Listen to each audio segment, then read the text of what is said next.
I really do think the Phoenix Suns are the scariest team this year going into the playoffs. I think they're the dark horse. I think they're the guys that when people are looking, they're going to be like, this is a team that we all need to be put on notice. And I say that with the utmost confidence because this team has a plethora. When I mean a plethora of talent, they have so many options. It's really not even fair what they've been able to do. And I think it just shows their level of depth, how well of a coach Monty Williams is, and how much he's progressed since his days when he was coaching the New Orleans Pelicans. And I think people aren't not giving the Phoenix Suns enough credit where credit is due. So I want to hear before we start today's video, what do you guys think of the Phoenix Suns? How far do you think they're going to go in the NBA playoffs?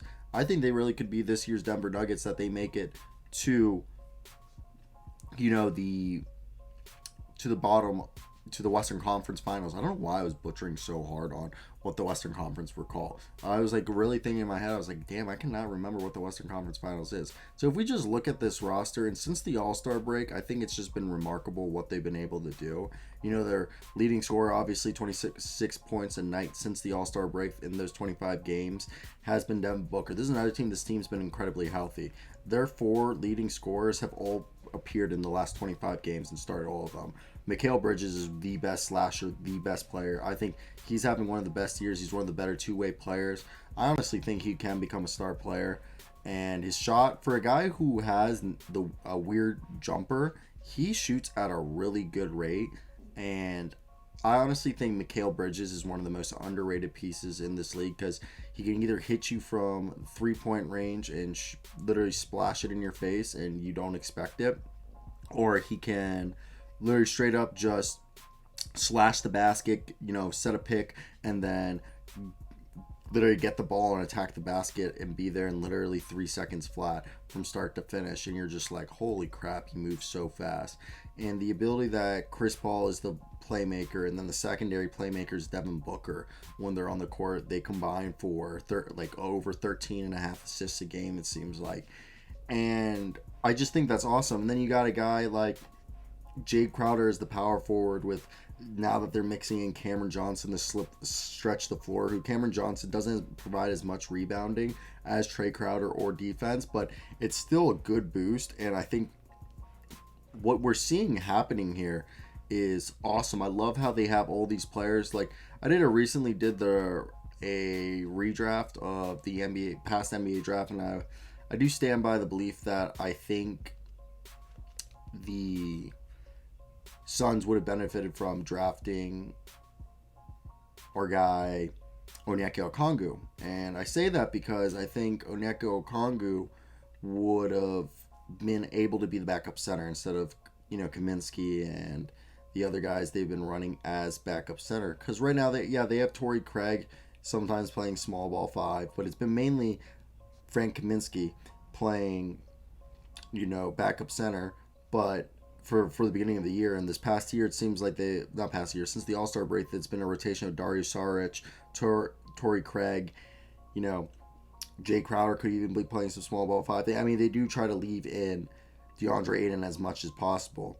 But their second leading rebounder since the All-Star break is tied with Devin Booker, is Torrey Craig, and then right behind them is Chris Paul and Jay Crowder, who are also tied.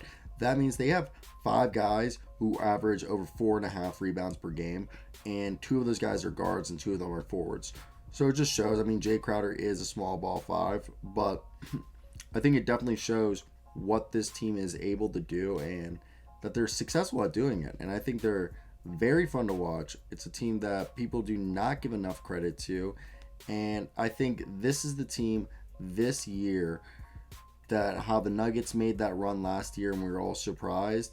I think that's what's going to happen. The Suns are going to be this team that makes a run, upsets a team in the second round or even the first round, and we're all going to be like, damn, how the hell did that happen? I'm going to be the one to say, like, hey, we saw this coming, because they have so many guys that they can come in and play that when you look at them, you're like, the Suns are a really good team, very well constructed, and I think it's very nice what Monty Williams is doing there.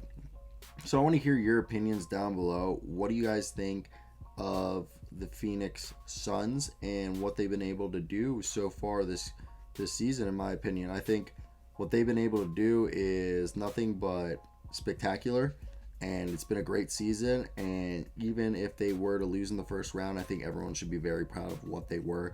They exceeded expectations, and I think that's the best part. They exceeded expectations and they have a great year. This is a great year to build on.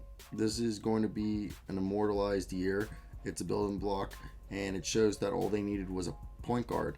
And I think now that they have Chris Paul, we'll be able to see Chris Paul develop their next point guard of the future, and hopefully that will be what helps them in get to that step. So I want to hear your opinions down below. What do you guys think of this team? And that's basically it from me today, guys. I'm pretty much done. I'm just wrapping this video up. I'm sorry if I didn't sound super interested. I was editing a video while we were talking.